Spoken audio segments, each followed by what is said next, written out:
আসসালামু আলাইকুম গাইজ, আপনারা সবাই কেমন আছেন? আশা করি অনেক বেশি ভালো আছেন। আমিও আপনাদের দোয়ায় অনেক অনেক বেশি ভালো আছি। তো প্রতিবারের মতো এবারও একটি নতুন ভিডিও নিয়ে আপনাদের মাঝে হাজির হয়েছি। তো আজকের ভিডিওতে কি থাকছে আপনারা দেখতে থাকুন। প্রথমে একটা কড়াই চুলোর উপরে বসিয়ে দিয়েছি। এখন কড়াইতে পরিমাণ মতো সয়াবিন তেল দিয়ে দিব।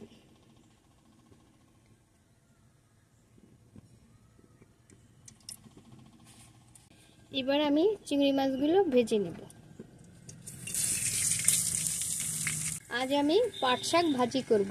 তো ভাজিটা আমি কিভাবে করি আপনারা দেখতে থাকুন। চিংড়ি মাছগুলো আমি লাল করে ভেজে নেব। সামান্য পরিমাণে গুঁড়া হলুদ দিয়ে দেব, সামান্য পরিমাণে লবণ দিয়ে দেব। এবার আমি মাছগুলো ভালো করে নেড়ে চেড়ে ভেজে নেব।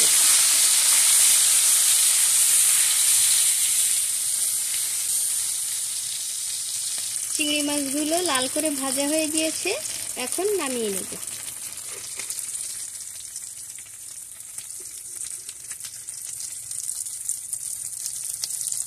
এবার আমি যেটা করব সেটা হলো রসুন দিয়ে দিব। রসুনটা শিলে ছেঁচে নিয়েছিলাম, এখন দিয়ে দিব।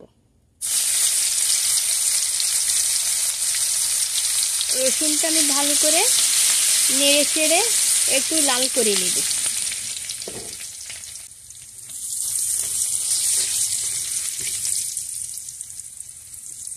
রসুনটা লাল করে নিয়েছি, এখন পেঁয়াজ কুচি দিয়ে দিব।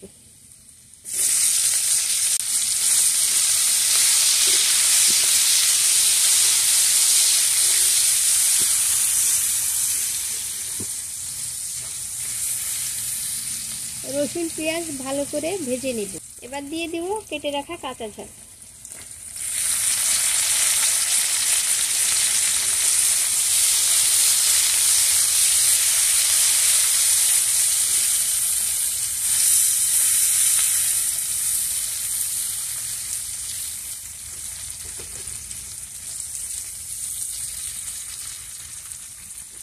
রসুন ছেঁচে দিলে হয় কি ফ্লেভারটা ভালো আসে।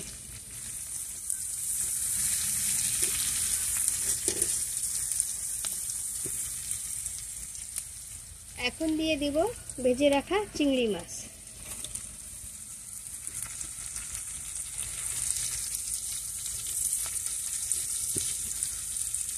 চিংড়ি মাছগুলো পেঁয়াজ রসুন কাঁচা ঝালের সঙ্গে ভালো করে ভেজে নিব। এবার এর সঙ্গে সামান্য পরিমাণে হলুদ গুঁড়া দিয়ে দিব, স্বাদ মতো দিয়ে দিব লবণ। এখন ভালো করে নেড়ে চেড়ে নেব।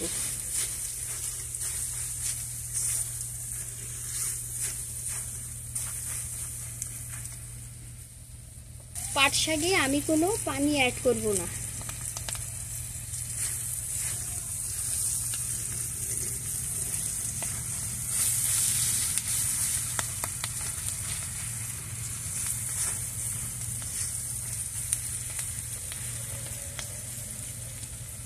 এই যে ভালো করে ভাজা হয়ে গিয়েছে, এখন আমি এর সঙ্গে পাট শাক দিয়ে দিব।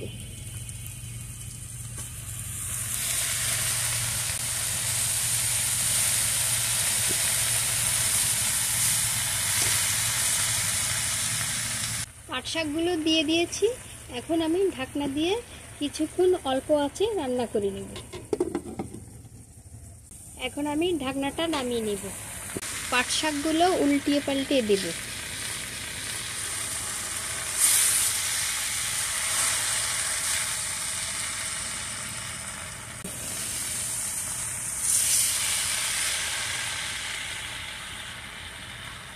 পাট শাকগুলো এখন আমি উল্টে পাল্টে দিয়ে ভালো করে নেড়ে চেড়ে নেব।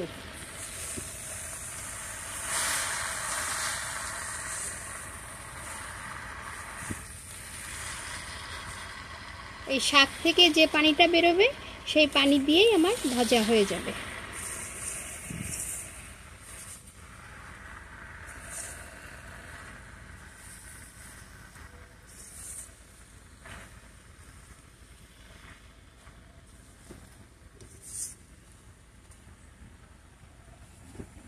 আবার আমি কিছুক্ষণ ঢাকনা দিয়ে ঢেকে দিব। ঢাকনাটা এবার আমি নামিয়ে নেব, ভালো করে একবার নেড়ে চেড়ে নেব।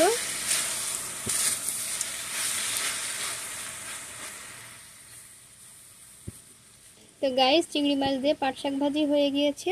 তো আমার এই ভিডিওটি যদি আপনাদের ভালো লেগে থাকে তাহলে লাইক, শেয়ার, কমেন্ট করবেন এবং সাবস্ক্রাইব করবেন, পাশে থাকবেন। ফিরে আসব নতুন কোনো ভিডিও নিয়ে। সেই পর্যন্ত আপনারা ভালো থাকুন, সুস্থ থাকুন। আল্লাহ হাফেজ।